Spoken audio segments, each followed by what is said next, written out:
Welcome to Cold Hard Trash CRT episode 22. I'm your host, Trashcan Jones.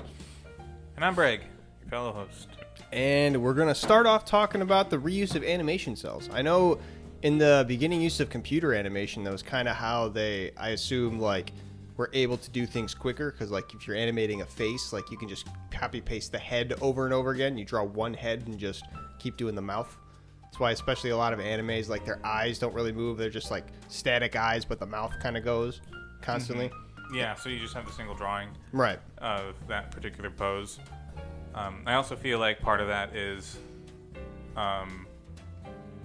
it's meant to mimic a lot of, the manga.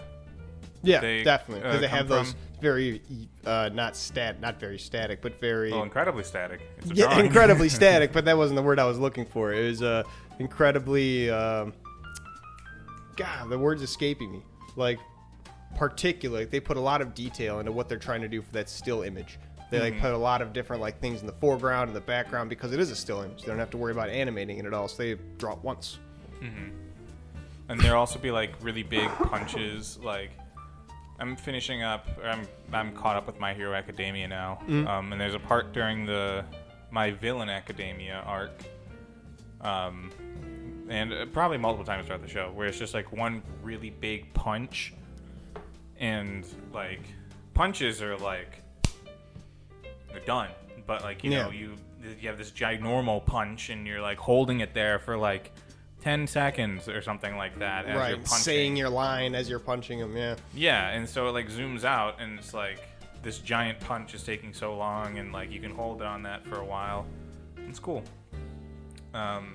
Hanna-Barbera kind of took a different route with this, with run cycles and redraws and things of that sort. Because, think of Scooby-Doo.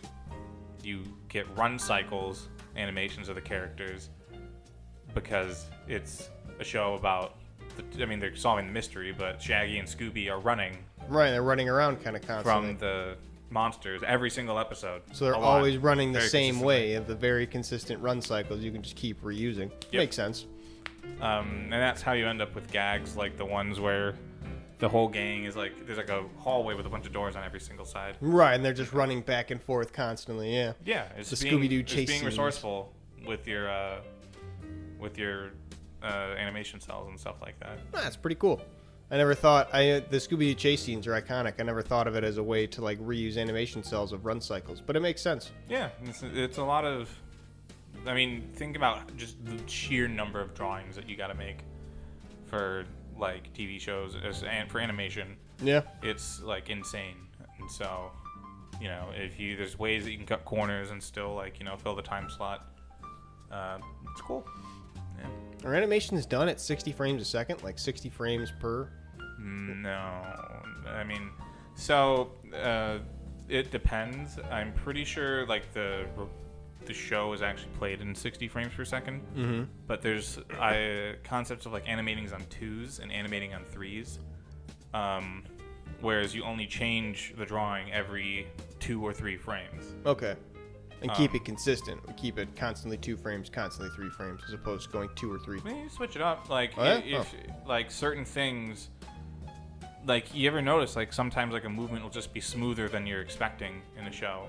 Yeah, especially for animes. Yeah, they'll do it for the big boss fights or larger scenes of what you call it, sweeping scenes, landscapes. And sometimes if you want to emphasize how fast something is, you'll animate it on quicker. Things just to show that one little movement. Right. And so yeah, you can have the character moving it animated on the 2s or whatever, and then the background might be going by, and that would still be at 60 frames per second, and doesn't create too much. It's not too jarring. Most people probably don't notice it that much. The main reason I know about animating on 2s and stuff like that is because of Across the Spider-Verse. There's a part in that movie that talks about it? No, they just watched a video about the movie. Oh, okay. And they do a lot with animating on different,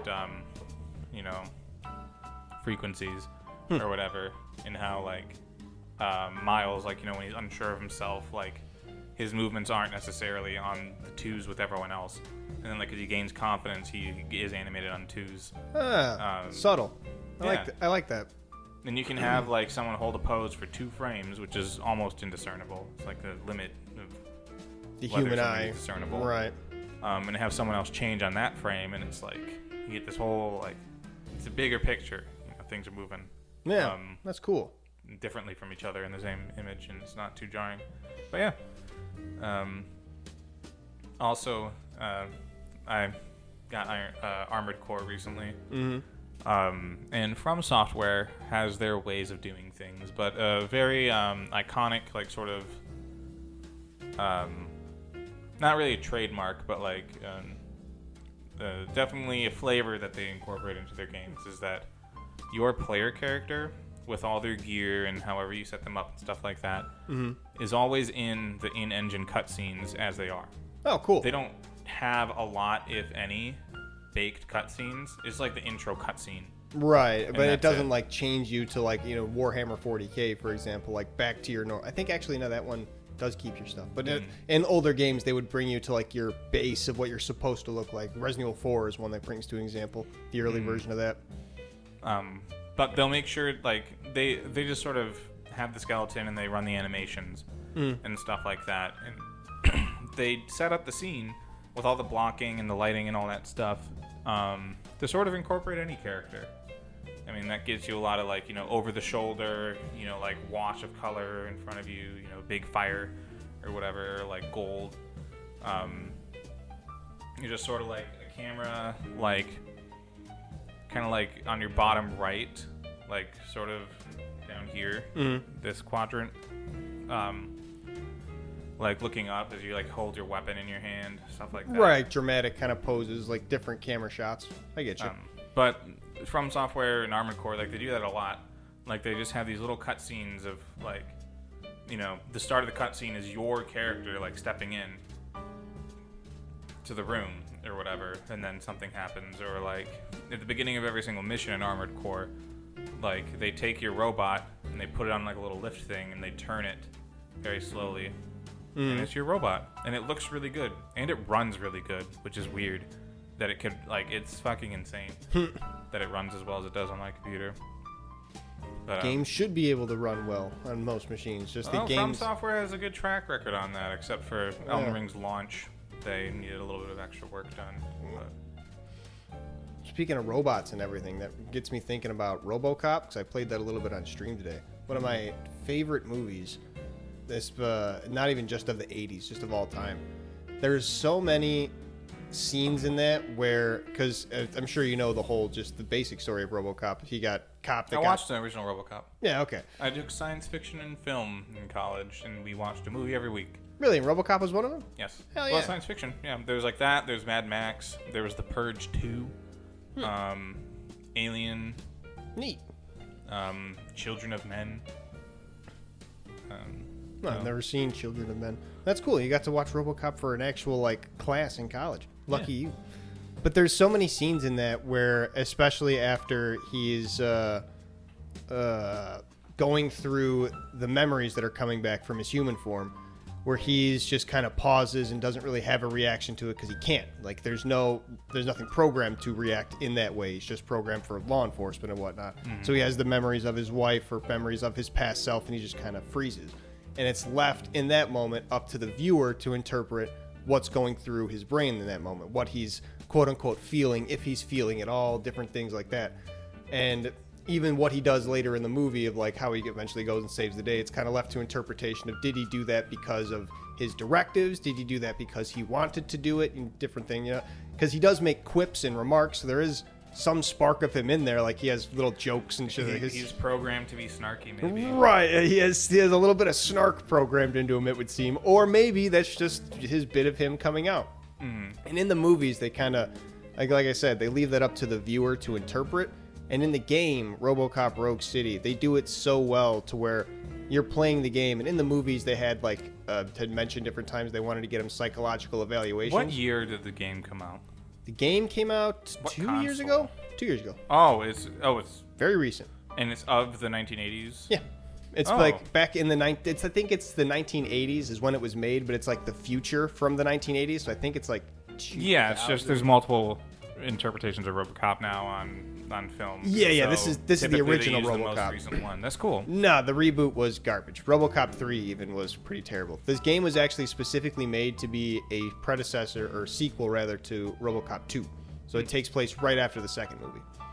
But in that game, you actually go through those psychological evaluations that they had mentioned in the movies. And when they do that, they let you, as the player of the game, literally interpret what you think RoboCop is feeling or what he's thinking.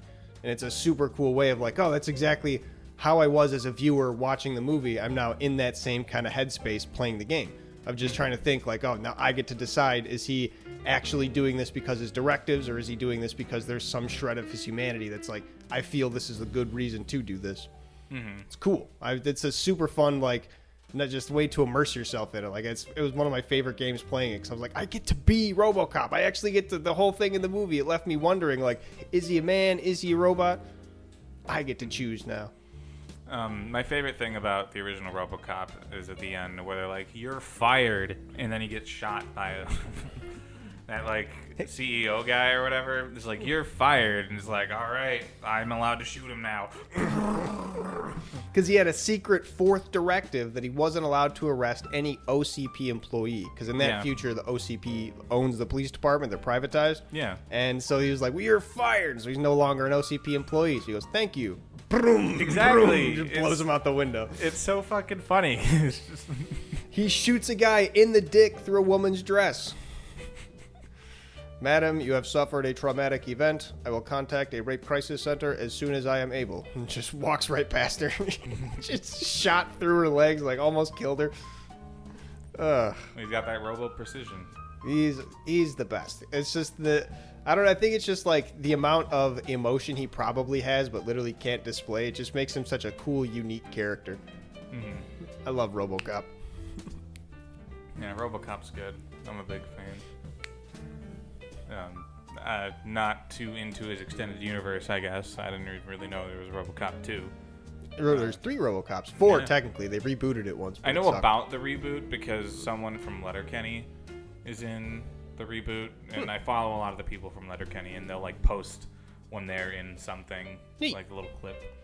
Yeah, there's a moment in the reboot that specifically left a bad taste where he, after his basically firing squad execution, when they're repurposing his body, in the reboot, they say, oh, he's still got his one arm that's left. We should keep that on there so we could have like the connection between his brain and his arm. Like, you know, that's going to be like what's going to set him apart.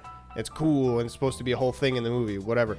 But in the original, they have the same exact conundrum of like, oh, we can still save one of his arms. They're like, no, chop that shit off. A robot arm's way better than a human arm. What are you, stupid? And because they're, you know, like ruthless bureaucrats. It's like a corporation that owns this police department. They're like, we want results. We want a bot that can just run 24 hours. We're not fucking around with this guy's human arm. We already are going to have to worry about supplying a brain. Like, forget about it. Well, I mean, there is a bit of an argument, I think, for keeping the arms, for keeping the brains, like, connection to the nervous system going. You know, just working those neurons as they go down is probably healthy. Yeah, maybe. I think I don't know if they kept his spine, because it's the 80s in technology, so they probably were just like, yeah, the brain's all you need, so who knows. I don't know exactly how much of him they kept. They have the brain, at least, and his face.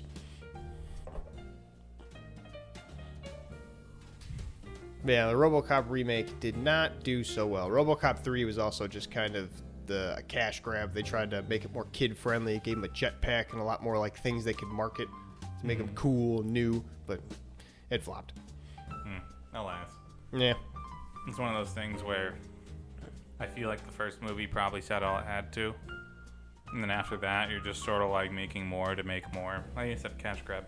Yeah. Yeah, RoboCop 2 was okay. It was not bad, but it was definitely even less than RoboCop 3. But it was one of those ones you feel like, they just made a sequel to make the sequel. Yeah. It's all right though.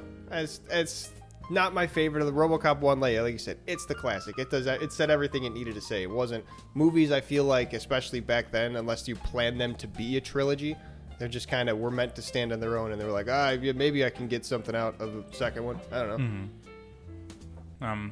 You might want to watch Children of Men though at some point if you're interested into like hard sci-fi like this. Children of Men is just straight up like in a world where people stop giving birth. Oh, humans just are no longer capable of producing more humans. And like the youngest person in the world is like 18, and there was like news that he died. That's like the first scene. And then, turns out that like there is someone who is either pregnant or gave birth very recently, and it's like keeping that person safe. Neat. With a lot more than I'm letting on happening. It reminds me of, you ever played the game Lisa? I think it's Lisa the Joyful. No, but I mean, I've seen parts of it. I've seen Donkey play it, but I know that it's a very, very dark. Yeah, it's got sort of the same premise of like some apocalyptic event happens where all the women in the earth are just gone, so all the men are left around, and there's just a lot of jokes about what men are left to their own devices throughout the game, what they do.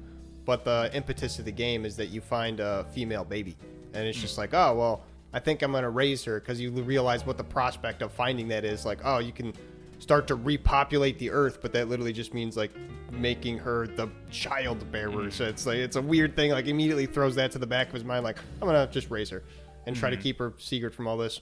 And then eventually she gets kidnapped, and that's the impetus to start it off. I know that there's the joy mechanic where there's a drug that you can take, and that is We Happy Few. That's not Lisa. No, there's something in Lisa as well about a drug, isn't there? I don't. Pretty sure you're like forced to take it at some point, right? No, Lisa's the whole thing where you make the choices if you can lose your arm, and that like literally takes away one of your keys. Yeah, you can't punch and stuff. I swear there was a drug thing. I did play a little bit of it. No, there's like different status effects. It's a lot more hardcore RPG. Like, I remember the one guy that you find that they've been like, they thought was the girl. Like, he's just got the status effect of crying constantly for the entire time you have him. It's real unfortunate. But I don't think there's anything about like, I don't remember. I don't think. I swear, taking drugs. I'm gonna.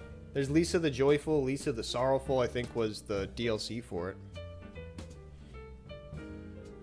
There might have been stuff for like, power-ups, Earthbound-wise, like you eat this and you get plus attack. Is it Lisa the Painful? Might be, yeah. Joy, yeah, no, Lisa RPG Wiki. The joy is a strange drug, possibly. I know what you're talking about with We Happy Few, with the thing that like blinds you to all the fucked up shit. And like the first part of the game, you see like some kids eating candy out of a thing, and it ends up they're eating rats. Right. Can also cause humans to undergo a series of mutations when taken regularly over the time. So like, there's okay, I do kind of remember that now. It's like if you folded all the like Fallout drug like withdrawal like addiction things into a game that's like kind of actually challenging to beat. Yeah, that comes into play more towards the back half of the game. I do remember that now. Yeah. You said the mutations part. That is a game that has a really messed up backstory, especially the RPG Maker like original game. I did see a little bit of stuff about that, because that's not the first one in this world. Right. Yeah. That's technically the second game, and then the DLC acts as like a standalone third. Not really standalone, but sequel third. It's wild. That's super dark, and you wonder like, why are they making like pixel RPGs and stuff like that? That could be like a movie. Like, I guess you don't. It's a matter of circumstance, right? You're not in the position to make a movie. You're in the position to make whatever you can. Yeah, but like a lot of these things are probably better that it's the medium that the artist decided it was going to be in. True. True. It was his vision to be that way. Yeah, their story to tell. And plus, there's a lot of like, it sort of should have been a game, right? I mean, all the sacrifice and stuff that you do, like you literally lose your arm, or you let your best friend go. Yeah. Something Larry, like hints Larry, helpful Larry. I forget what his name is. Something like that. Does he get kidnapped, or do they just straight kill him? They kidnap him right away, and then the second time around, if you gave him up and kept your arm, then he's like the boss, and he's Larry the Killer or whatever. Oh. And then if you beat him again, he just goes, "You've changed, man."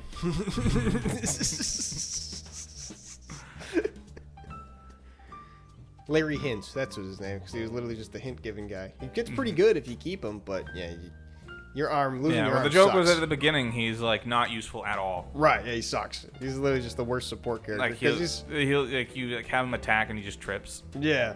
every single time. He trips or just like cowers behind you instead. Mm-hmm. I like the guy that you get who you find and he's like, oh yeah, that's my truck that's parked, like blocking off the later part of the level. And when you get him to move your truck, he just automatically levels up and gets a move where he can drive his truck. He just drives his truck and runs people over. It's like, yeah, we just got his truck now. It's his. I mean, he's not going to leave it there.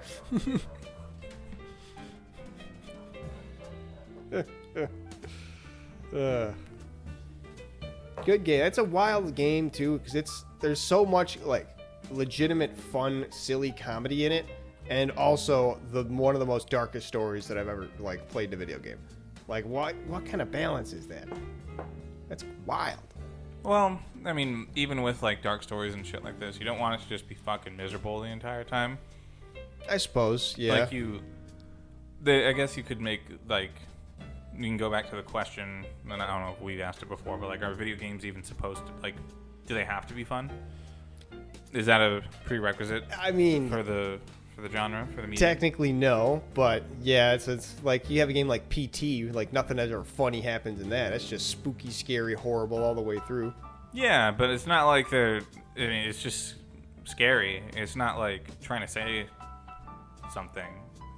It doesn't. It's not a depressing story. It's kind of just is. Spooky. I mean, PT. Yeah, you find like it's kind of like Resident Evil-esque, where you find papers of like, oh, this is a mental asylum that was just like, cutting every single corner, treating people terrible, and all these people that were like, from their point of view, how horrible their treatment was. Mm-hmm. It's pretty depressing. There's also like, I mean, I think it's a pretty like defined style of like juxtaposing like incredible violence. Oh yeah. With goofy. Most definitely. Stuff. That's I was kind of pointing that out, of just like the juxtaposition of that, just to repeat the big word because I like it. Nice. Just like the utmost like super darkness of like the utmost comedy, because they literally have like from the Donkey video, like the Shenmue grunt song, where it's just like the guys working out. Like even if you go in that point in the game, it's literally all you do is you go there for a mini game where you mash W for a minute straight. And if you don't do it like 300 times, they go, sorry, that wasn't worth anything. You got to come back and do it again. So you literally you sit there and do nothing but mash. It's just like, it's the most useless and not fun, stupid thing. It's just a joke to be there. And it's just why'd they put so much work into that? It's so funny. How does that work so well? I feel like Undertale's definitely had its big Yeah. Influence on indie games. Most definitely. Where it's just kind of like, I don't know, like nothing sort of happened things. It's just like you beat it, or maybe like, I don't know, just a lot of the humor. A lot of the humor, because a lot of it is not only meta, just like in the way that like Sans or the people would like talk to you, the player, but of just like defying your expectations as the player through the game. It was just like, you're clearing out the snow and it just turns out to be like, a funny face there at the end. You're like, oh, in most video games, that's like where the thing is, but it's just right next to, whoops. Like it just sets like so many simple things up, just like, what you call it, the dog fight where you could just pet him and it's like, oh, instead of attacking, he just likes the pets. Yeah. It's just like, oh, okay, neat. Well, you keep petting him, and his arm, his neck just keeps on getting longer and longer, and then it like comes all the way back down. Yeah, it just swings all the way back around. Mm-hmm.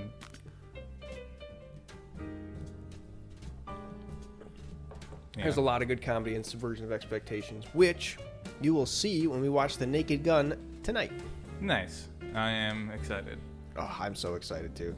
O.J. Simpson's in it for a little bit. He had a cameo, which is a little unfortunate, but it's okay. It's the first 5-minute cameo. I think I told you about it. He literally just gets hit with every single Three Stooges gag in the book, one after the other, and then goes off screen. Excellent. It's kind of like the most fitting cameo for someone that you like has now been hated as a celebrity. You're like, oh, this guy, and then he just gets like absolutely mollywopped and sent off a boat, and you're like, nice. They you know about the Elon Musk cameo in Iron Man 2? No, what? Yeah, they he like let the studio use like a SpaceX warehouse or something for like a couple scenes. Is he just in the background like? No, he's like Tony Stark walks up and like shakes his hand. Oh. It's like during a scene of like him like perusing, like talking to people at a party. It's like at the race thing at the beginning of the movie where like that dude with the electro whips comes out. Yeah, Mickey Rourke. Yeah. Damn. Yeah, I don't remember that. I love that movie because Mickey Rourke is the most sympathetic villain because of his bird. Yeah. I want my bird. Can we get him his bird? God damn it. I like him because like he just sort of gets caught at the beginning, and then it's just Tony kind of being a dick, right? Like fucking up his own life for the rest of the thing, and then at the end it's just like, and now I put my plan into action because nobody tried to stop me at all. Yeah, right. And now you have to deal with like all the shit that I set up. I'm pretty sure in that movie too, when he asks for his bird, they go and bring him the fake bird at first, and he's like, "That's not my bird." So when they come and bring him the real bird, for the rest of the movie, when you see him working in his lab, he just has 2 birds. He just kept the first one they gave him. He's like, "Oh well." He didn't say he didn't want that bird. He just really wanted his bird. Yeah, he just grew attached to that one. Like, by the time they swapped him out, like he's like, "Nah, you could just leave it." Yeah, he's a good guy. That's funny. Oh, yeah. Got any more topics? I do have one. So I was thinking about starting a movie night a weekly movie night in the month of February called Bruce Lee-uary. Where we just every week watch. I keep confusing month and week. Every week we watch a Bruce Lee movie. Sort of like how Segal September was supposed to go, but then May, right? But then Deadlock came out, and then everybody just got shot in the Steven Seagal part of the brain. No, Segal September wasn't even going to happen in September. It was scheduled for May. Right, and they didn't even do it in May. They didn't even try. No, and then when September did come around, Deadlock was around, and they weren't trying. Yes, but it was never going to happen in September. But they had the chance. It was Segal September, the celebration in May. I'm pretty sure he brought it back for September as an event. But anyway, I was just thinking, when I thought about that, was there any part of the brain that you want to get shot in that is just kind of like, want deleted? Like if there was something that you just wish you could unknow. Like if there was a sect of knowledge or a whole actor, you just want to like, dump it to the back. So, Steven Seagal is one of those guys. If I just didn't know anything about him, I'd be like, yeah, whatever. That's fine. My life is unchanged. Yeah, I mean, all I know is he's apparently a prick, but he like knows some fighting moves. He's apparently like a multiple black belt. I'm not gonna. Nah, he's a black belt in the martial art of Aikido, which is the imposing of your will and like spiritual force or something over other people. I don't know. I'm not gonna just shit talk an entire martial art, but I know Steven Seagal's martial art is some bullshit, and I'm pretty sure it's Aikido and it's not super real. Apparently he got laid out by one of the like crew members from like a single punch. Apparently also he's ready to go get deployed to the front lines. He was talking to Putin like, hey, put me in, coach. To Putin. He's best friends with Putin. You haven't seen that? Nope. There's this whole thing. I swear to God, there's a funny ass moment. I don't remember if it was in like a Tosh.0 or like a donkey video or something that I saw back in the day of Steven Seagal sitting there holding like a grenade launcher next to Putin, just being like, you can see that like a weapons expo, and he's like, oh, what caliber is this? Just like kind of looking really out of place. And I tried to look for the clip of it or any pictures, and I couldn't find anything. And I think I was talking with one of our friends, like trying to find it, just we were laughing about it, and he started looking it up too, and we found articles of like, oh yeah, Steven Seagal goes to Russia for Weapons Expo. Steven Seagal arrives in Russia, has a good time with Putin. And we found, pictures of Putin at the Weapons Expo, but nothing. Nothing else. I swear I've seen that clip. Not Mandela effect. And I know it must exist, like the event in question happened. I don't know why I would make this up. But it was just, I don't know, it makes me question a little bit what Steven Seagal is doing over there. We might see him on the front lines. He might be a little active, more than we know. I heard that the Internet Archive got like DDoSed or whatever recently. Oh yeah, they went down. Yeah, they got like attacked, which I saw a tweet that was just like a bunch of like YouTube video essayists are gonna have like a bunch of shit messed up about their workflow. Apparently they use it a lot. Oh yeah, makes sense, especially like Wayback Machine and stuff. But maybe it was Steven Seagal trying to get rid of evidence of him being buddy-buddy with Putin. Yeah. So he can more discreetly go to the front line against Ukraine? I think that's what it is, because he's been buddy-buddy with Putin for a while, and now that he's geared up, like, put me in, coach, he's trying to slip in there unnoticed. Ukrainians probably aren't going to know who Steven Seagal is. The thing is, why would he even be holding a weapon? Like, isn't he more powerful than that? I don't know. It's because Steven Seagal. It's one of those things like we were talking about Get Smart, right? The Steve Carell movie. Yeah. Right. Like has that whole scene of like, would you believe that I have 20 armed men surrounding the building? He goes, no. He's like, all right. What about a SWAT team ready to kick the door in? No. Chuck Norris with a BB gun. Like Chuck Norris is dangerous, yes, but with a BB gun, who knows what kind of havoc he can cause? Now he's ranged.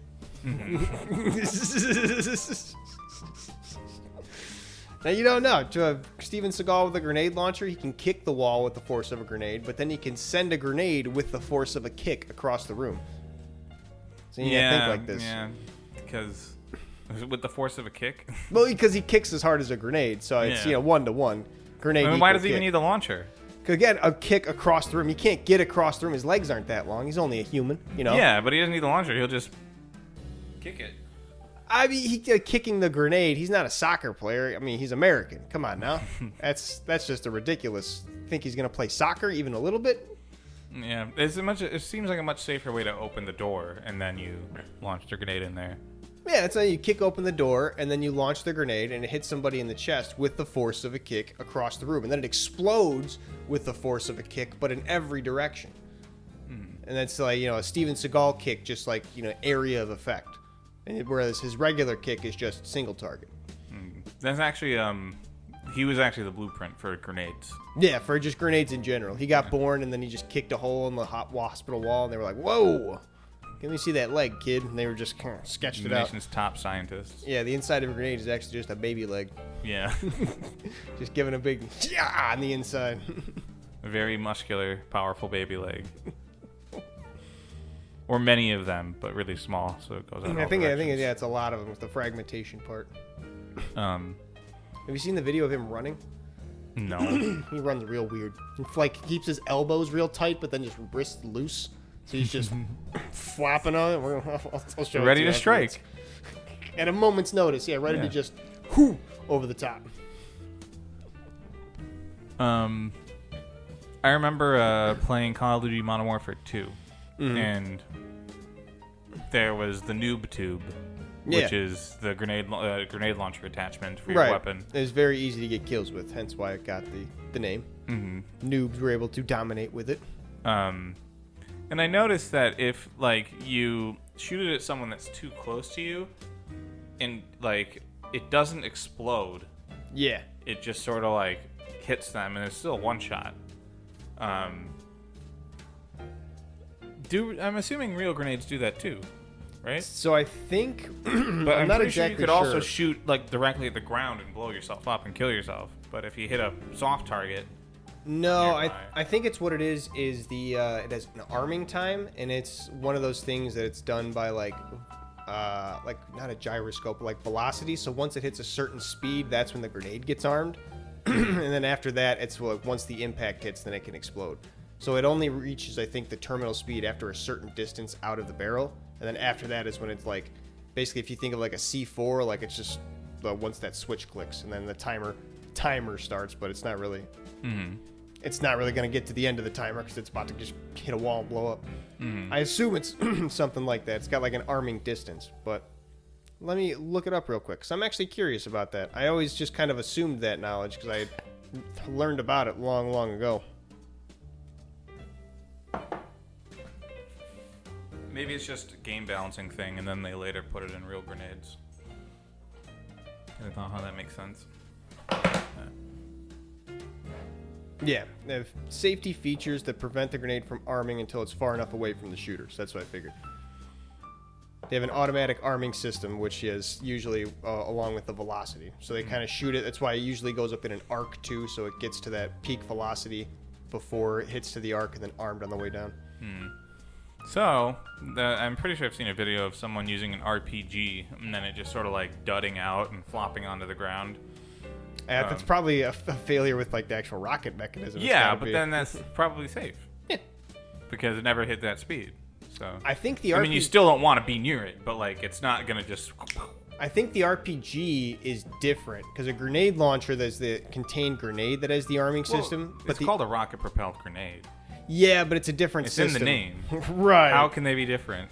Because, I mean, the grenade, or the rocket-propelled grenade, for one, is like a super long thing, like shaped like a missile, whereas grenade launchers are usually like smaller, fat, more bullet-shaped. Mm-hmm. But I'm pretty sure the RPG has like the blasting cap like on the front, so once that gets broken is when the actual grenade is triggered. Like a plunger thing, just like... I think it's like a fragile thing that once it actually like breaks and goes in. So like even if you break it with a hammer, like you have a very good chance that it's gonna. Mm-hmm. Yeah, I'm pretty sure it's the arming cap right at the tip. So it doesn't really have as much of an arming distance as much of it needs like enough force to break the cap. Mm-hmm. So yeah, probably is safe just to pick it up, but don't swing it against a wall because then that'll make it go boom. Or potentially could. I mean, there's probably people who are like RPG operators who are like, no, very safe, and they just bang it in half and like crack the end. Because I've seen some crazy war videos of people on the front lines doing wacky stuff in mortar tubes and RPG tubes, thinking that surely that will blow up, and they're fine. So they probably know better than me. I had a thought. Interestingly enough, this does make me think of fire suppression systems. You know, the sprinklers? Yeah. Those are kind of operated. They either make them out of glass or like plastic, and it's literally just like a physical stopper on the spigot or the whatever. And then when that plastic either melts or gets weakened enough by heat, or the liquid that you put into the glass gets hot enough that it expands and breaks the glass, then it goes out. Yeah. Yeah, it's usually like a little bit of what you call it, that red liquid, right? Is it mercury, like that in thermometers? The red one is alcohol, okay. But the mercury is what they like would make thermometers with. They do make barometers out of them, I think, still, but they replaced the mercury because mercury quicksilver is incredibly toxic. Do not eat and do not put that in your mouth, even though it's a sealed thing. It could potentially break or wear down after a while. I remember those old school thermometers. I remember I had one as growing up. So weird, just putting that little glass thing under your tongue and having to. Stupid. I think it's cool. It's neat, but it's just like it just feels like so bygone era. Like you see him do I it prefer like analog shit like that, and just like, you know, a physical chemical thing that like actually just does the thing instead of all these layers of digital shit that could go wrong. Yeah, it's neat. I don't know. I feel like I like analog technology, but I feel like it needed to just be a little bit more than that. A little bit actual, more mechanical. Especially for a thermometer, it's just annoying having to sit there and wait. Fucking wait for the mercury to get to the right temp. I still think it's cool. I would like to have something like that, like for if I end up owning a house, just like have something like that on the outside. On the outside? Yeah. So thermometer? So you can see the temperature outside. Oh, okay. I thought you were like, for some reason I thought you were like making the house out of that. Like I would like to have that as the outside. No. Like the siding of your house. I was like, what? I gotta start buying thermometers now. I'm gonna buy like 1 million. Do they still make mercury thermometers? I don't even know how you'd be able to find them. They make alcohol thermometers? Work the same way? Yeah, those are the ones that we saw. Because mercury is silver. Unless you actually had one. The one with the red liquid is alcohol. Oh, some type of okay. alcohol. Gotcha. But mercury is, it's quicksilver. I thought mercury was red. Nope. It is silver. It's quicksilver. That's what it's called. Riddle me this, bozo. Why is the planet Mercury red? Checkmate, atheists. It's made out of alcohol.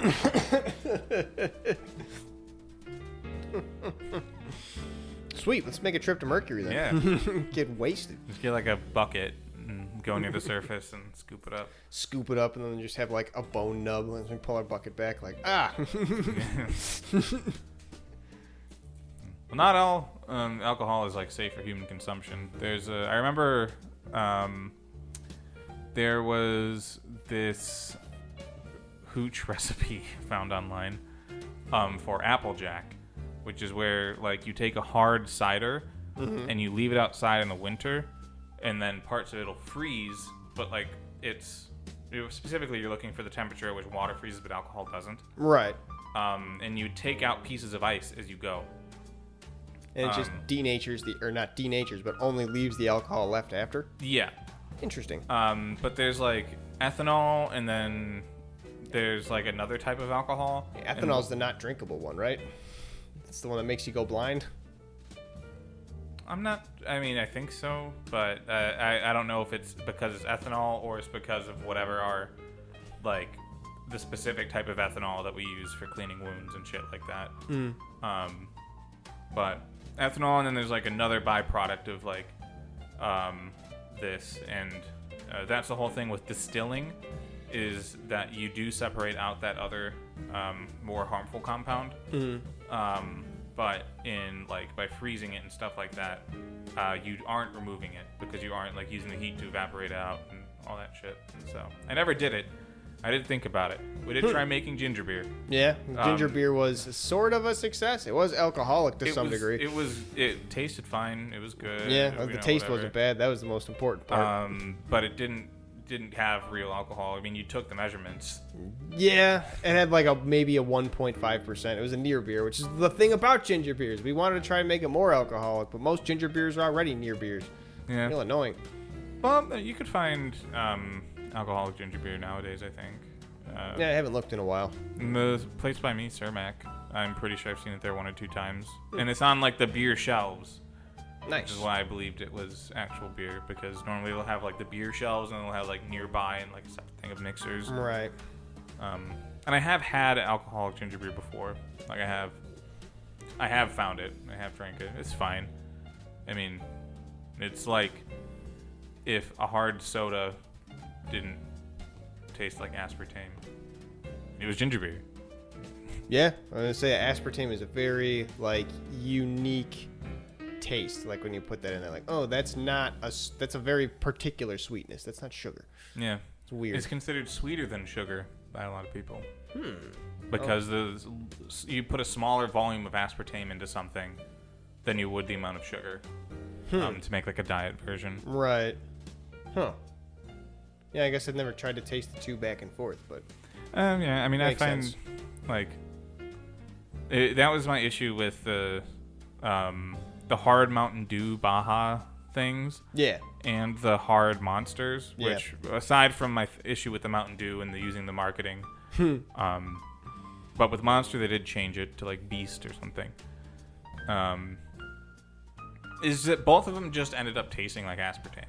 Yeah, it just tasted like an aspartame soda, just like a whatever, not even like White Claw, but just whatever fruit cocktail. Well, White Claw's a seltzer. It doesn't have sweeteners in it like that. It doesn't? I mean, it probably has.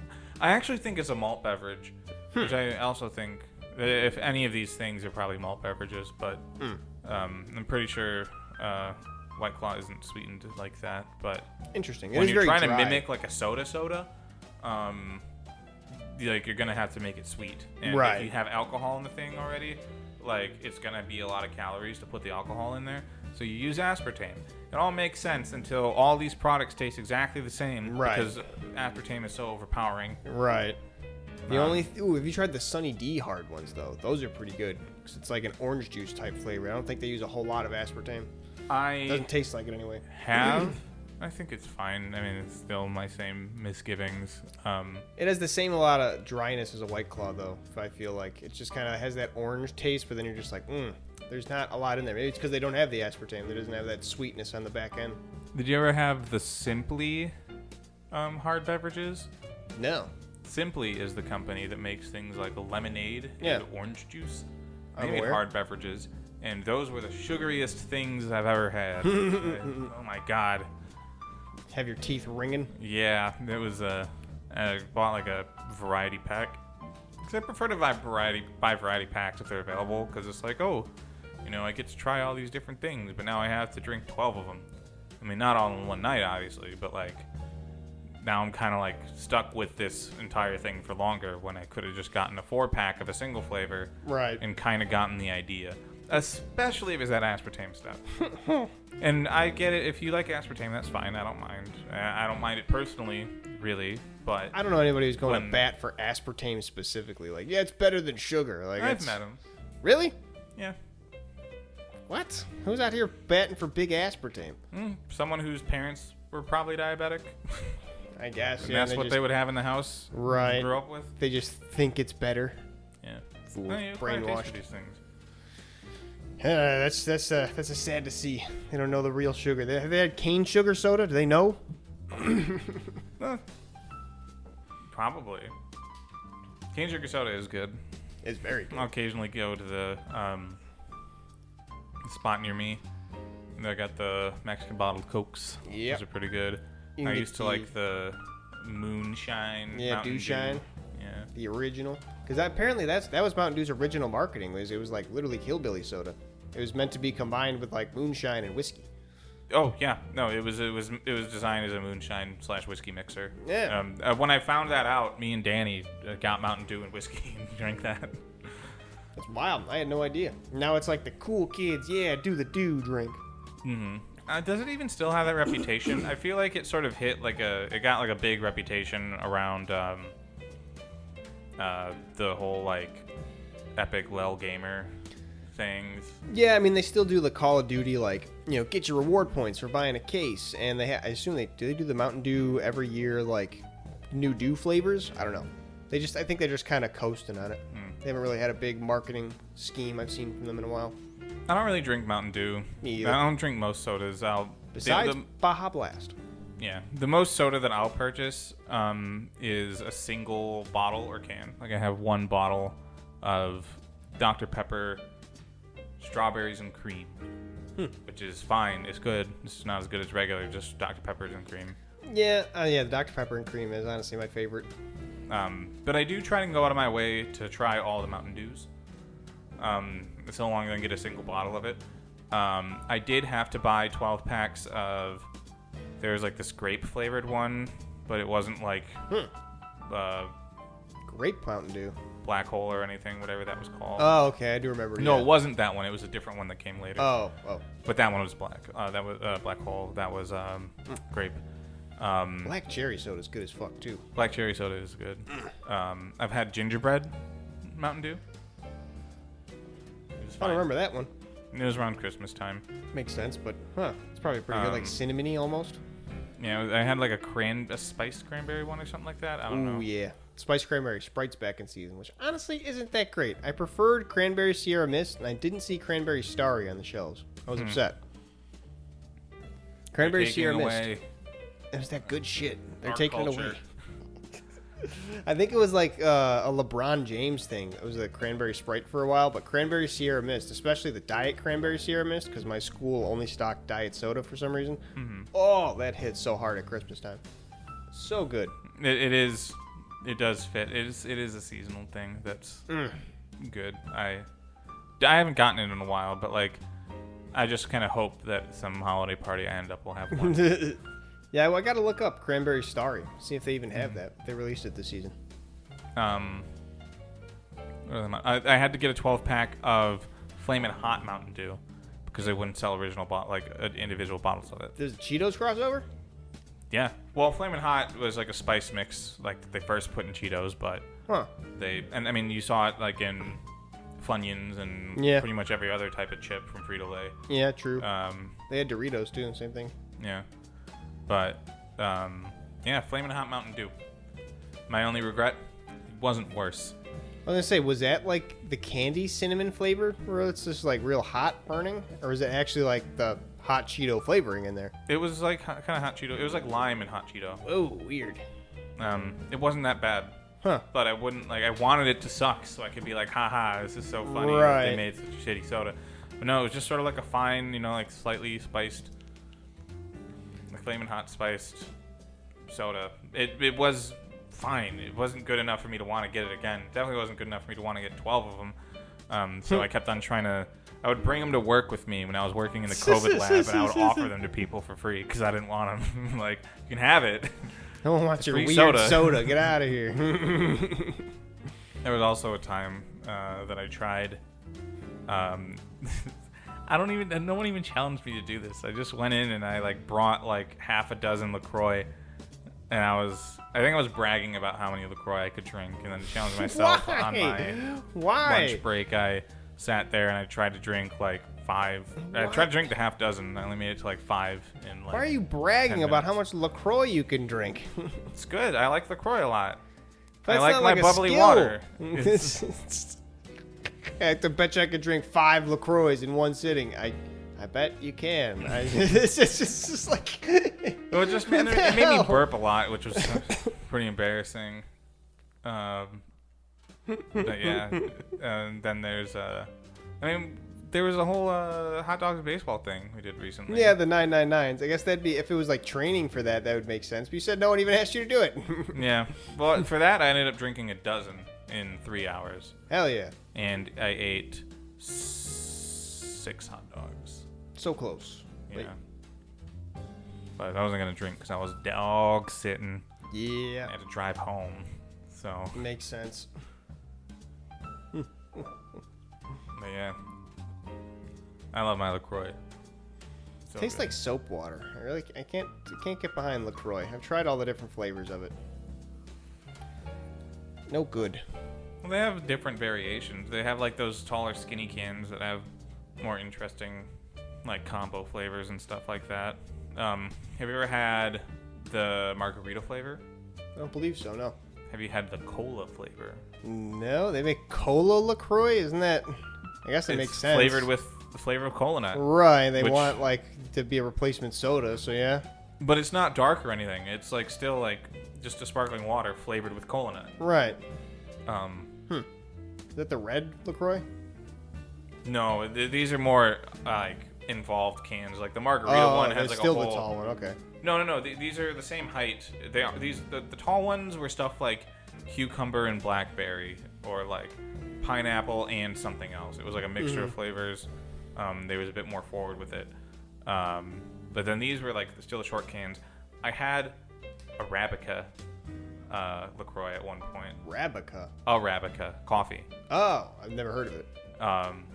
It was fine. It had a slight tinge of coffee flavor. But I don't know. It's just like I like to have my bubbly water with a hint of flavor. Like I don't know. Like I'll drink tap water, but I'm not like driven to drink tap water. You know. Yeah, But the water's just kind of It's not the best. Well, like I mean, I like it. You know. I don't. It's not the. I mean, you have to drink it, but it's just like anything else. Anything. Well, yeah, add some bubbles to it. Add some soap. You got LaCroix. Well, I also like went through a phase of like I would get Topo Chico, which is like mineral water. Yeah. Which how do you feel about mineral water? It's okay. I mean, it tastes the same as water, so it's not good, but It's got minerals. Water has minerals in it too, probably, just not the ones you need. I also I'm not a huge fan of Brita water. I kind of prefer it straight from the tap. I think Brita, the way they purify it, kind of gives it its own sort of flavor that I don't like. And when I was growing up, my mom's house still has well water. Ooh, that's Which I not would good. That's no drink that. good. That's fine. I shouldn't drink well water. Use a water softener. What's a water softener? It's like a thing with you like buy bags of like water softener salt and you pour it in there and it's like a sort of filtering, cleaning thing. If you say so. It was fine. I mean, if you ever live in a place and you have well water, like you have to maintain the systems that make the well water safe for you. Like that's part of owning that house. I suppose showers probably smell real bad. Yeah, we would also buy. No, it was fine, but we would buy a lot of bottled water too. Like that was mostly what we would like. Makes sense. Go for, but you know, I wasn't afraid of the tap water. Well, we could wrap that up about this time because I have to go to the bathroom real bad. I don't feel like just breaking up the podcast to come back to nothing. So, to the end. I feel like you should.